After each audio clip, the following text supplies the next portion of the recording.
Pessoal, no ambiente natural vai ser o espaço que nós temos encontrado uma grande mudança nos últimos anos. Nós passamos de uma visão do ambiente natural como sendo algo que possa ser explorado e de capacidade infinita de recuperação, a uma visão de um ambiente natural muito mais frágil e muito mais finito, com recursos não renováveis do que a gente tinha pensado e poderia imaginar inicialmente. Bom, ainda mais recentemente houve outras mudanças. A primeira reação das empresas foi tentar negar essas dificuldades em relação ao ambiente natural, e também a primeira reação do Estado foi de impor legislação mais rigorosa sobre as empresas para atuarem nesse ambiente. Esse primeiro momento gerou um aumento de despesas das empresas que tiveram que investir em filtros, em processos de preservação da natureza, mudança inclusive de componentes para produção, deixar de explorar alguns mercados, deixar de usar tecnologias que eram nitidamente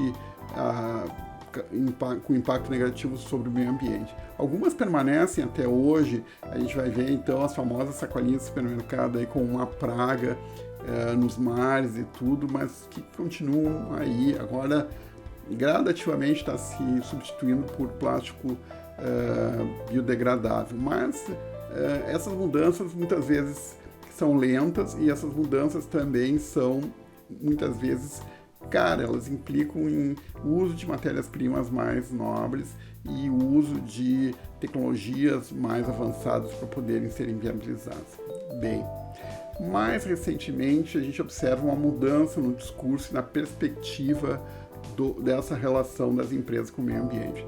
Eu gostaria de lembrar vocês de uma abordagem lá do presidente norte-americano Joe Biden, agora recentemente, que disse de uma forma muito significativa para mim que as empresas agora têm que observar a mudança no ambiente natural como oportunidades de novos negócios. Ou seja, nós não queremos mais ver o meio ambiente como sendo um empecilho para o desenvolvimento da empresa.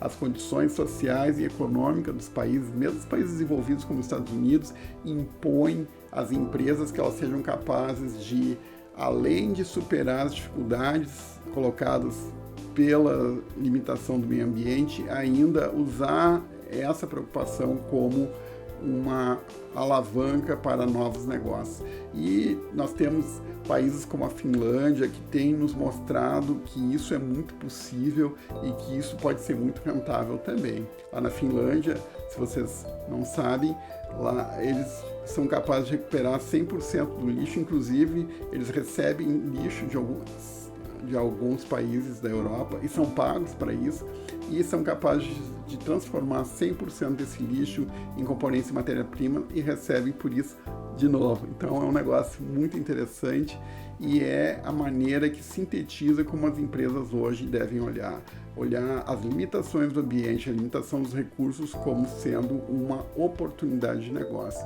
Já falei sobre isso logo no começo, dizendo que é desafiador a gente enxergar as coisas como oportunidade, mas é isso que faz a diferença entre alguém ou a empresa que vai se colocar bem no mercado e aquela que vai sucumbir às demandas sociais e econômicas que nós estamos vivendo nesse momento. Então, aqueles que forem capazes de conciliar essa prosperidade com a proteção ambiental são os novos donos do mercado, são os novos líderes de mercado. Essa é a fórmula que funciona no mercado hoje em dia.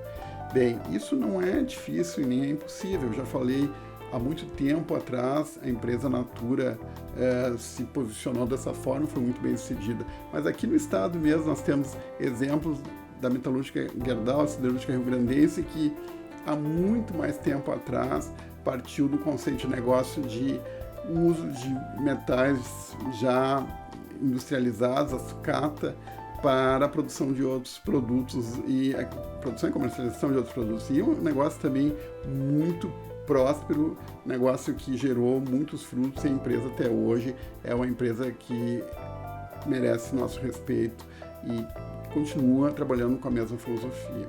Então, essa ideia chamada de ambientalismo corporativo, ou seja, a integração das questões ambientais dentro do próprio negócio.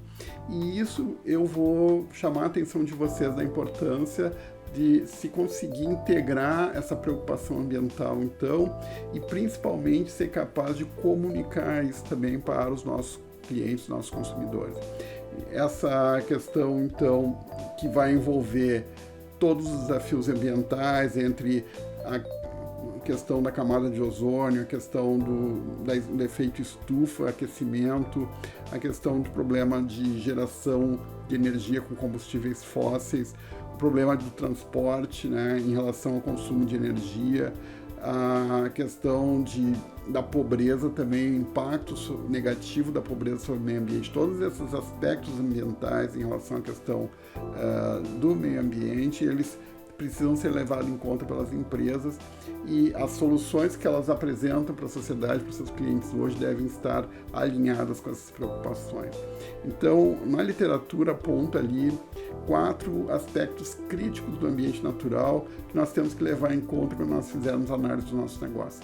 Em primeiro lugar, a escassez de matérias-primas, especialmente a de água. Aqui no Brasil nós temos uma riqueza em relação a recursos hídricos, mas nos Estados Unidos essa abundância não é tão grande, pelo contrário, principalmente na costa oeste, tem uma escassez muito grande de água, a ponto da água ser um dos elementos críticos lá para a condução de negócio. Todos os negócios se preocupam em usar o mínimo de água possível. A gente tem até alguns reflexos aqui nas empresas aqui no Brasil em relação a isso. Aqui no Brasil, a despeito da gente ter uma grande oferta de recursos hídricos, nós temos também, ao mesmo tempo, uma pequena taxa de tratamento de esgotos. Então, na verdade, os nossos recursos hídricos, na maior parte, já estão contaminados. E isso tudo faz parte da responsabilidade dos negócios que nós vamos atuar. Então, se nós tratamos e usamos produtos que dependem de recursos ou da qualidade da atmosfera ou dos recursos hídricos, nós temos que ter uma responsabilidade muito grande em relação a isso. A energia também é um aspecto que nós temos que levar em conta, né? A energia tem custos crescentes ao longo dos anos e vai continuar tendo, até nós conseguirmos mudar a nossa matriz energética aqui no Brasil para a geração com energia, a partir de energia eólica ou outras fontes renováveis que não tenham impacto sobre o meio ambiente. Atualmente, a nossa matriz energética está baseada em cima da geração de energia elétrica, em cima de geradores baseados em recursos hídricos, mas essa matriz ela é problemática porque ela é concentrada geograficamente e ela também tem sofrido muitos vieses, muitos problemas pela falta de regularidade, então, das chuvas, e aí todo o sistema fica à mercê. Nós percebemos, como consumidores, a nossa conta de energia elétrica cada vez mais salgada, e isso vale também para os negócios. E, finalmente, níveis mais altos de poluição também. Essa poluição tem vários impactos sobre a saúde da população. Significa que nós vamos precisar mais médicos que sejam capazes de detectar essas mudanças, especializados em pulmão, em doenças do pulmão, em doenças da pele, em doenças que são decorrentes, então, dessa qualidade baixa do ar. E vamos precisar de medicamentos, vamos precisar de atenuantes de todas as ordens para minimizar essa questão ambiental. É lógico, né, que o poder público, né, com seu papel de Estado de regulador das relações, deveria e deve tomar providências para baixar essas taxas de poluição, mas o resultado dessas políticas, embora tenham surtido já algum efeito, ainda tem muito que avançar para poder trazer uma condição melhor de vida, principalmente em grandes centros urbanos.